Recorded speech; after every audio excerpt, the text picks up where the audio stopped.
In the previous chapter, we explored working with pages, and part of that was getting them all set up and ready for printing. In this chapter, we'll actually do the printing. Now, OneNote is a little bit different from your regular word processing application. You've probably figured that out by now. And when it comes to printing, there are some slight differences as well. For example, we know that as we type content on a page in a OneNote section, and as our note grows, the page grows with us. There's no limit. However, when we go into page setup, we do have the ability to choose page sizes, and that will affect our printing.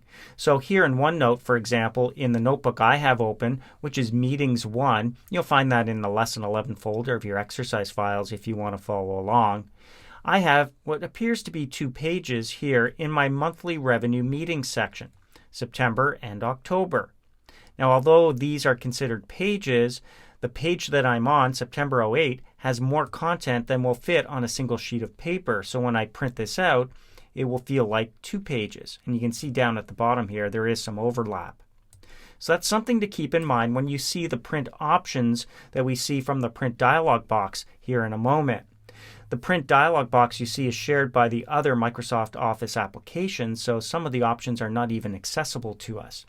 So here we are on the page that we want to print, let's say.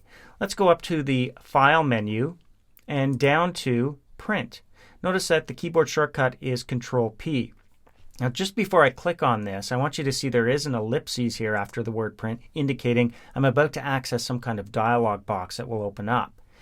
If I just click off this menu for a second and show you the print icon on the toolbar, that's a little bit different. As I hover over this, you can see it's going to go to my default printer, my HP DeskJet 3600 series. You'll see your own printer name in there. And you'll see Control-P down at the bottom right of that. And all of the defaults will be selected for me. Clicking this is like a quick print. It's going to print out my page, the page that I'm on, 1 copy to my default printer. If you need to choose a different printer, choose a different number of copies, or what you want to print, you won't go to this button. You'll go up to File, then down to Print, or use your keyboard by pressing Control-P simultaneously. Here in the Print dialog box now we have more to choose from. So there's my default printer, and down below under Print Range you can see that Selection is what's highlighted. I can't even choose Current Page. It's not an option here in OneNote. Selection does represent my current page, which could be actually more than 1 sheet of paper when it's done printing. So a single page here, September 08th, as I mentioned, could go on for several pieces of paper in the printer, and that's why selection is what we see here. If you wanted to select specific pages, you could do that as well.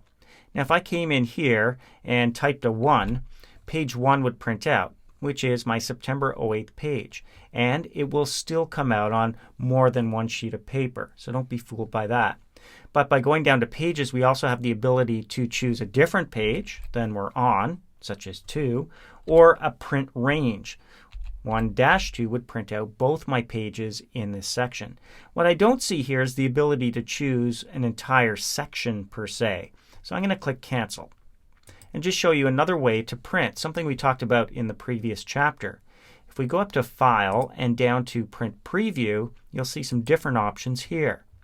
Under Print Preview, I do see a preview of what's about to print, and sure enough, I have a Next Page button that shows me the rest of the content on a second page.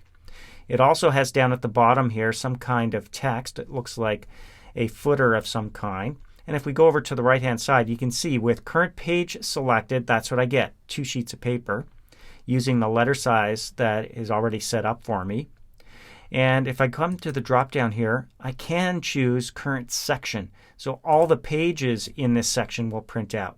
And you can see now as I move from page to page, there's actually a 3rd page here, not just the 2 sheets of paper that I would get from my first page here in OneNote.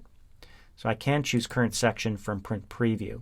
If you're using subpages, another option is a group of pages known as a page group. So you get your top page as well as any subpages coming out. I'm going to leave it at current page.